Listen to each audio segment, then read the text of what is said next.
Setelah mendapatkan persetujuan dari Ezra, keesokan paginya, setelah bangun dan makan, Kina langsung pergi ke ruang kerja. Pada siang hari, Ezra pulang ke rumah. Ezra mengira bahwa Kina masih belum bangun. Ezra kembali ke kamar dan melihat tidak ada seorang pun di dalam kamar. Ezra mengira bahwa Kina keluar. Setelah bertanya pada pengurus rumah tangga, Ezra baru tahu bahwa Kina sudah bangun dan makan pada pukul 10 pagi. Setelah memikirkannya, Ezra langsung menebak bahwa Kina mungkin berada di ruang kerja. Ezra membuka pintu ruang kerja. Ezra melihat Kina duduk di sofa. Kina sedang menundukkan kepala, tangan mengambil buku hariannya. Ezra, "Kina, ayo makan siang." Setelah berjalan ke arah Kina, Ezra berkata dengan suara yang lembut. Setelah mendengar suara ini, Kina tiba-tiba mendongak dan melihat ke arah Ezra. Begitu melihat mata Kina penuh dengan air mata, dan ada bekas air mata di pipi Kina, Ezra tiba-tiba merasa sakit hati. Ezra bertanya dengan gugup, "Apa yang terjadi? Kenapa kamu menangis?" Kina menutup buku harian itu. Kina segera menundukkan kepala dan menyeka air mata. "Aku tidak apa-apa." Kina mengangkat kepalanya lagi. Kina tersenyum pada Ezra. Mata Kina masih merah, seolah-olah digertak oleh seseorang. Kina tampak kasihan dan juga sedih. Ezra tiba-tiba memeluk Kina ke dalam pelukan. Ezra mengambil buku harian yang ada di tangan Kina, kemudian meletakkannya di atas meja. "Katakan padaku, apa yang terjadi?" Ezra berkata dengan nada yang agresif. Setelah terdiam sejenak, Ezra berkata lagi, "Jika kamu tidak mengatakannya, aku akan menciummu hingga kamu mau mengatakannya." Kina menatap Ezra dengan tatapan tidak percaya. Ezra malah mengancamnya dengan menggunakan cara seperti ini. Ezra bertanya dengan suara yang dalam. Ezra menundukkan kepala dan hendak mencium Kina. Kina ketakutan hingga menutup mulutnya dengan menggunakan sepasang tangan. Kina membelalakan mata dan menatap Ezra dengan tatapan waspada. Kina mengangguk dengan tergesa-gesa. Setelah melihat penampilan Kina yang gelisah, nafsu Ezra yang ingin mencium Kina menjadi semakin kuat, tapi sekarang bukan waktu yang tepat. "Katakan saja, kenapa kamu menangis?" Ezra bertanya lagi.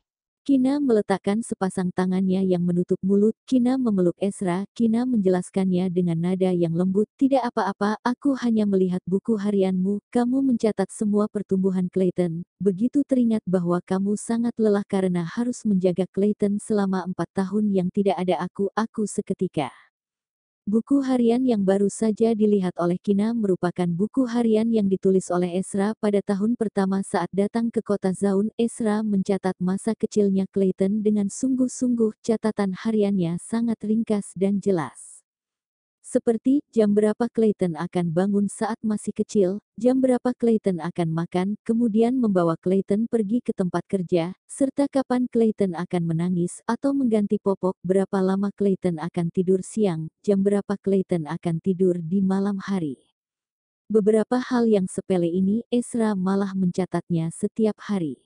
Terkadang jika ada sesuatu yang baru terjadi, Ezra juga akan mencatatnya. Saat Clayton sakit, Ezra akan mencatatnya dengan sangat rinci. Kina baru saja melihat satu halaman di dalam buku harian, mengatakan bahwa Ezra dan Clayton datang ke kota Zaun pada bulan ketiga. Saat itu terjadi perubahan musim. Clayton demam tinggi karena masuk angin. Clayton langsung pergi ke rumah sakit karena berada di suhu 39,2 derajat. Tapi bahkan sudah minum obat dan memberikan suntikan penurun panas. Itu sama sekali tidak ada guna.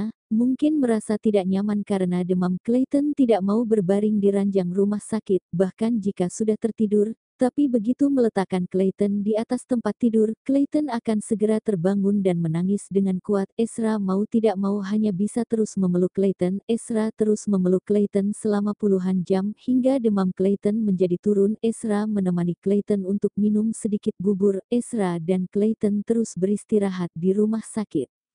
Catatan di buku harian sangat sederhana, kata-katanya tidak sulit, tapi Kina malah bisa membayangkan betapa sulitnya Ezra saat menjaga Clayton yang sedang sakit. Begitu memikirkan beberapa adegan itu, Kina tanpa sadar merasa sakit hati, tidak nyaman dan hampir lemas. Kina masih ingat bahwa saat Clayton baru saja dilahirkan, Clayton hanya mengizinkan Ezra untuk memeluknya dan hanya membiarkan Ezra untuk dekat dengannya. Saat Clayton sakit, Clayton juga terus menempel dengan Ezra dan tidak mau tidur di ranjang. Jangan menangis lagi, Clayton sangat mudah untuk dijaga. Ezra mengangkat tangan untuk menyeka air mata di wajah Kina. Ezra berkata dengan nada yang polos. Bocah kecil itu lebih bijaksana dari anak yang lain, hanya saja terkadang sedikit nakal dan sangat menyebalkan. Kina mengendus, tapi matanya tetap sangat merah. Maaf, Ezra. Kina memeluk Ezra dengan erat. Kina menempel wajahnya di dada Ezra. Kina berkata dengan nada yang tersedak. Mereka merupakan suami istri, mereka seharusnya membesarkan Clayton. Tapi Kina malah menghilang selama 4 tahun. Kina membiarkan Ezra mengambil tanggung jawab untuk membesarkan Clayton. Ezra harus menjadi seorang ayah dan juga seorang ibu. Jangan mengatakan maaf, aku tidak suka mendengarnya. Ezra mengerutkan alis dengan erat. Ezra ingat Kevin mengatakan bahwa Kina hampir mati pada tahun itu. Ezra juga tahu bahwa Kina menghilang selama 4 tahun tanpa mengatakan sepatah kata pun. Kina pasti memiliki alasannya sendiri. Ezra tidak memaksa Kina. Ezra akan menunggu. Suatu hari nanti, Kina akan memberitahukan alasannya kepada Ezra. Baik, Kina mengangguk dengan patuh. Selain itu, ke depannya jangan menangis lagi. Jika membiarkanku melihatmu menangis lagi, aku tidak akan mengizinkanmu untuk melihat buku harian lagi. Setelah tahu kenapa Kina menangis, Ezra berkata dengan nada yang tegas. Kina ingin memahami kejadian yang terjadi dalam 4 tahun ini, jadi Ezra juga akan membiarkan Kina tahu semuanya. Tapi Ezra tidak ingin melihat Kina menangis karena masa lalu, kedepannya juga tidak boleh. Oke, Kina menyetujuinya dengan patuh. Cuci mukamu dulu, ayo pergi makan. Saat menghadapi jawaban dari Kina, Ezra mencium dahi Kina dengan puas. Ezra mendesak Kina. Kina mendengus. Sudut bibir terangkat dan membentuk sebuah lengkungan. Kina mengangkat sepasang tangan dan merangkul leher Ezra. Kina berjinjit dan mencium pipi Ezra dengan lembut. Kina sangat mencintai pria ini. Kina baru saja ingin mundur. Kina merasa pinggangnya mengencang. Kina menarik napas lembut. Selanjutnya di bawah ciuman Ezra, Ezra menutup bibir Kina dengan agresif. Ezra merampas kesadaran Kina dan membiarkan Kina tenggelam ke dalam ciuman itu. Tidak lama kemudian, Ezra baru melepaskan Kina yang berwajah merah dan bernapas dengan terengah-engah. Kemampuanmu perlu ditingkatkan, Ezra berkata sambil tersenyum polos. Kina mendengus. Kina mengepalkan tangan dan memukul dada Ezra. Jika tidak suka, kedepannya jangan menciumku lagi. Sudahlah. Jangan marah lagi. Telapak tangan Ezra menggenggam tinju Kina. Ezra berkata, kamu pergi untuk mencuci muka dulu, kemudian kita turun ke lantai bawah untuk makan. Kina menarik kembali tangannya. Kina berbalik badan dan pergi ke kamar mandi yang ada di ruang kerja. Setelah mencuci muka, Kina merangkul tangan Ezra dan turun ke lantai bawah untuk makan. Setelah selesai makan siang, Kina dan Ezra berjalan-jalan di luar seperti biasanya, terkadang akan mengobrol. Ezra tidak pandai untuk mencari topik pembicaraan, jadi Kina yang selalu memulai percakapan, tidak peduli topik pembicaraan apapun, Ezra bisa menangkapnya. Kehidupan yang sekarang sangat sederhana tetapi hangat dan bahagia, Kina merasa sangat puas.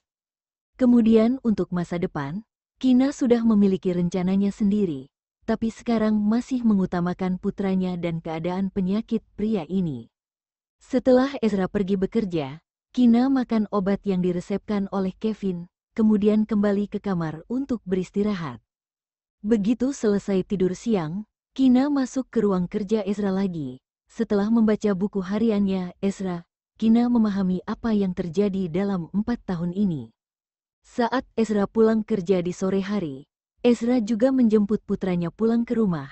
Begitu tidak melihat Kina, Ezra langsung menebak bahwa Kina pasti ada di ruang kerja. Setelah berjalan ke ruang kerja, Ezra melihat penampilan Kina masih seperti siang tadi, yaitu mata memerah. Di ruang tamu yang ada di lantai bawah, Clayton melihat Ezra dan Kina turun dari lantai atas, kemudian mata mominya sangat merah. Reaksi pertama yang dikeluarkan oleh Clayton adalah dedinya pasti menggertak momi lagi. Entah kenapa dianggap sebagai musuh oleh putranya. Ezra merasa sedikit bingung. Ezra tidak mengerti kapan dirinya sendiri menyinggung bocah kecil ini. Setelah Kina membujuk anak untuk tidur di malam hari, Ezra baru tahu bahwa mata Kina memerah lagi di tengah malam. Putranya mengira bahwa Kina digertak oleh Ezra. Karena masalah ini, Ezra terus menekankan bahwa Kina tidak boleh menangis saat melihat buku hariannya di masa depan.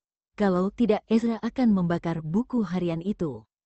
Setiap kalinya Kina menyetujuinya dengan baik. Tapi setiap kalinya saat Ezra pulang kerja, Ezra pasti melihat mata Kina memerah. Peringatan dan ancaman sama sekali tidak berguna. Ezra mau tidak mau harus mengubah kata sandi di ruang kerja, biar Kina tidak bisa masuk ke ruang kerjanya lagi. Tapi Kina malah memohon pada Ezra. Ezra langsung tergoyah tanpa ragu-ragu. Pada akhirnya, Ezra membalikkan kata sandi yang lama lagi. Karena Kina, awalnya harus kembali ke kota Leicester setiap setengah bulan sekali, tapi malah diganti menjadi kembali setiap minggu, ini seperti 4 tahun yang lalu. Hari ini merupakan hari ulang tahunnya tetua Libra.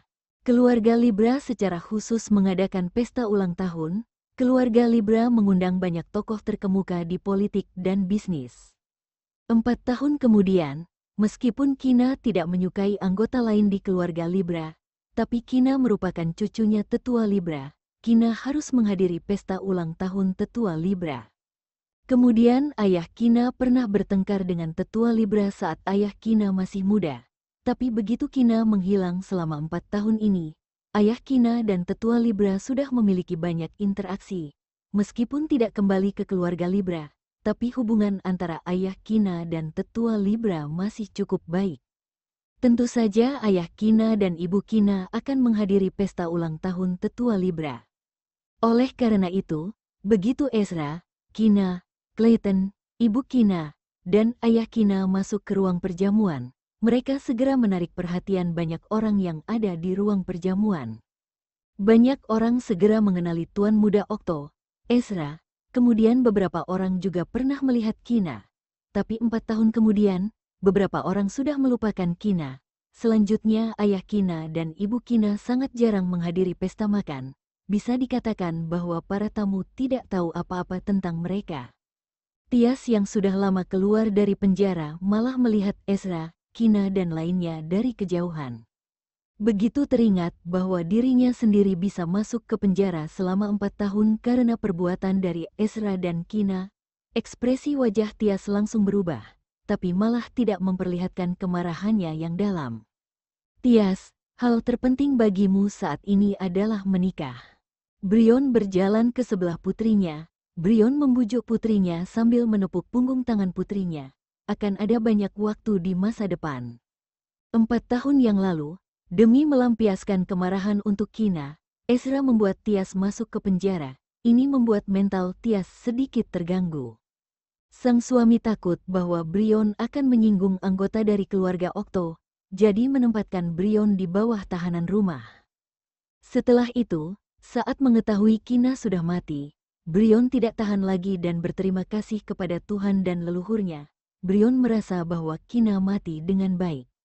Setahun kemudian, Brion mengetahui bahwa Ezra terserang penyakit yang tidak jelas. Ezra melupakan semua ingatan di masa lalu.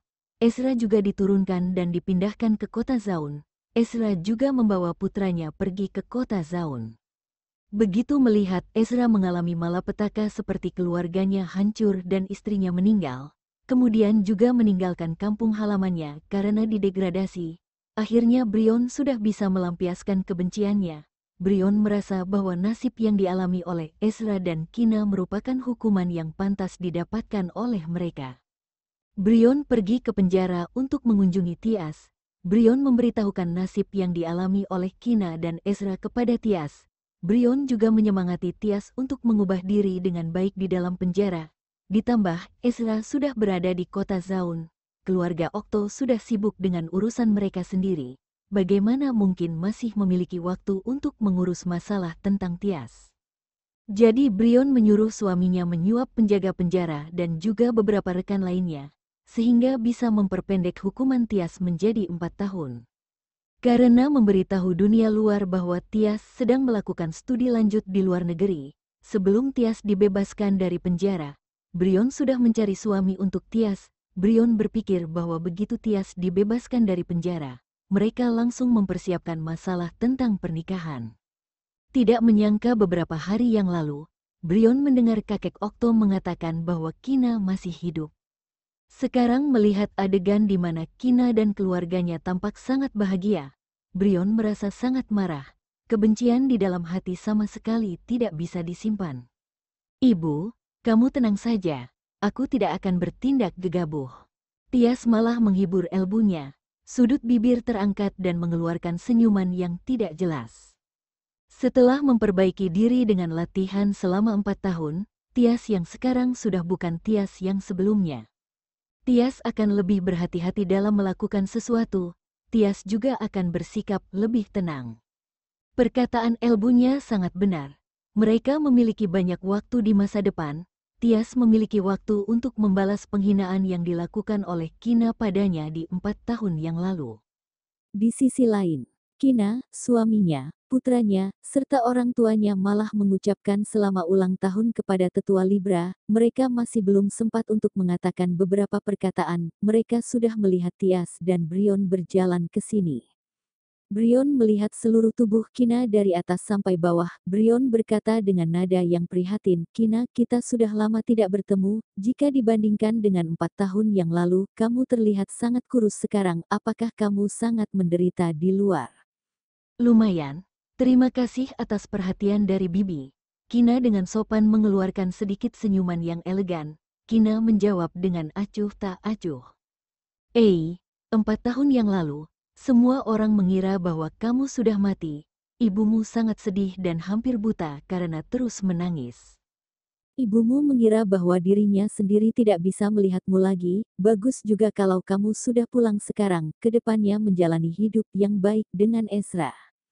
Brion menunjukkan ekspresi wajah yang bahagia untuk Kina. Brion berkata dengan nada yang puas. Kina menggerakkan bibirnya. Kina masih belum sempat untuk berbicara. Ibu Kina segera melangkah maju dan melindungi Kina. Adik ipar, hari ini merupakan hari ulang tahunnya ayah. Kenapa kamu mengatakan sesuatu yang mati? Bukankah ini terlalu sial? Ibu Kina berkata dengan wajah penuh ekspresi dingin. Bukan Ibu Kina mudah untuk digertak, hanya saja Ibu Kina malas untuk memperdebatkannya. Brion sangat jarang melihat Ibu Kina begitu agresif, terutama di depan tetua Libra. Ibu Kina malah tidak memberi muka dan terus menyalahkan Brion. Ini membuat Brion merasa sangat malu. Setelah melihat tetua Libra merapatkan bibir dengan erat dan ekspresi wajah sedikit suram, Brion tiba-tiba menjadi gelisah. Bibi, ibuku selalu berlidah tajam tetapi berhati lembut. Adik Kina bisa kembali dengan selamat. Ibuku pasti merasa senang untuk kalian. Hanya saja ibuku tidak menggunakan kata-kata yang benar. Aku berharap bahwa Bibi jangan memperdebatkannya. Tias tersenyum manis. Tias membantu elbunya tepat waktu. Ibu Kina mendengus dingin di dalam hati. Tidak mungkin Brion dan Tias merasa senang bahwa Kina kembali dengan selamat. Mereka tidak sabar ingin Kina tidak kembali selamanya. Sebaiknya Brion dan Tias tidak mengganggu keluarganya. Jika mereka berani untuk mencari masalah dengan Kina, bahkan Ibu Kina mempertaruhkan nyawa ini, Ibu Kina juga akan membunuh mereka. Ibu Kina tetap merasa tidak puas di dalam hati.